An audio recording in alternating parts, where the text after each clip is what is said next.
Powiem wam, że kiedyś zastanawiałem się nad tym, jakby brzmiał album nagrany przez samych wirtuozów. Wirtuozów gitary, basu, perkusji oraz super szybkiego wokalu. Teraz mam na to odpowiedź. Earth Spire Bleed the Future.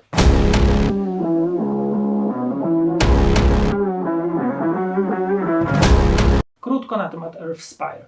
Powstają w Vancouver w Kanadzie w 2009 roku. W 2011 podpisują kontrakt z Season of Mist i wydają pierwszy album All Shall Align.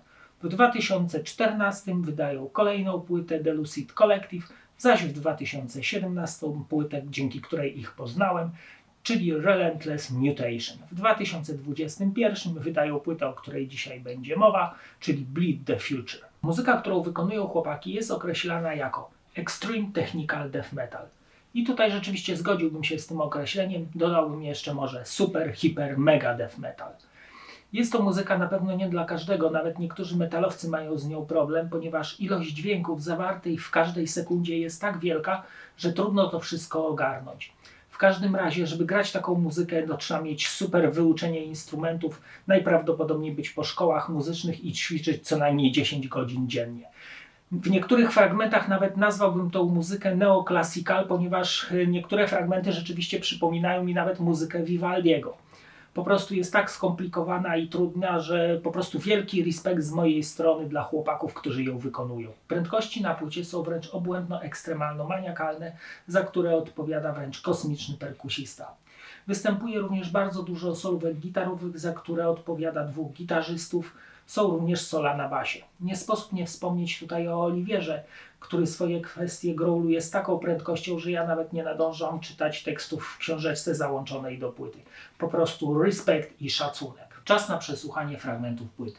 Już od pierwszych dźwięków mamy do czynienia z istną masturbacją muzyczną. To jest rzeź w czystej postaci. Kawałek Drone Corps Aviator, czyli ten, do którego również został nagrany ekstremalny teledysk.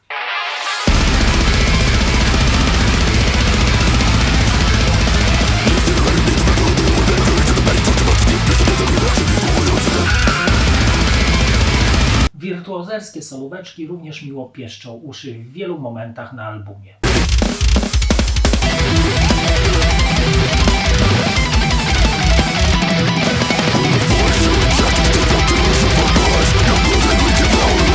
Na płycie występują również miłe wyciszenia gitarowe, jak w kawałku Reveria of the Onyx.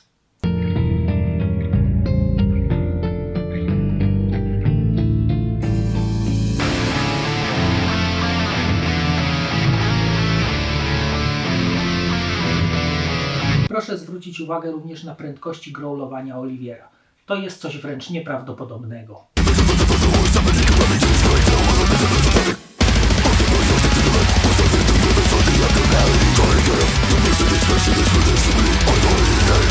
Płyta jest bardzo równa i spójna. Tutaj wszystko działa jak od przysłowiowej linijki. Brzmienie jest klarowne, zaś powiem wam, co jest ciekawostką, płyta jest dosyć przystępna i słucha się ją z prawdziwą przyjemnością, co jest trudne do osiągnięcia przy takiej ekstremalnej muzyce. Ja na przykład zostałem kupiony w 100% i leżę na podłodze bez tchu. W tym miejscu zapraszam was do obejrzenia fragmentu koncertu Earth Spire, który odbył się w warszawskiej Hydrozagadce w marcu 2023. Było ekstremalnie i hiperbrutalnie.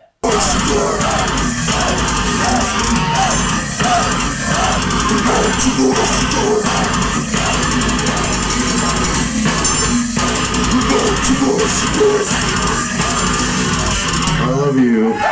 Przyjrzyjmy się teraz okładce i wkładce. Wydanie jest na bardzo wysokim poziomie, to jest digipakowe wydanie.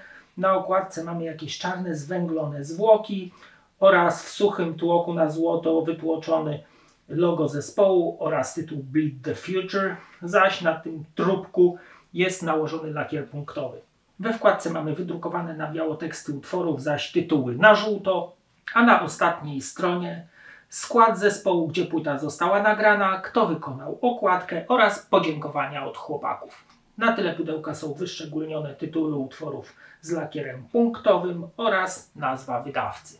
Płyta CD do tego wydania wygląda w ten sposób, czyli na takich czarnych, punktowych mazurach mamy na żółto nazwę zespołu oraz tytuł płyty i wydawcę. Bleed the Future to płyta głównie dla maniaków i ekstremistów. Jeżeli jednak przebrniesz przez początkowy szok i nie rzucisz płyty gdzieś w kąt, to zaczniesz odkrywać prawdziwe nowatorstwo Earthspire.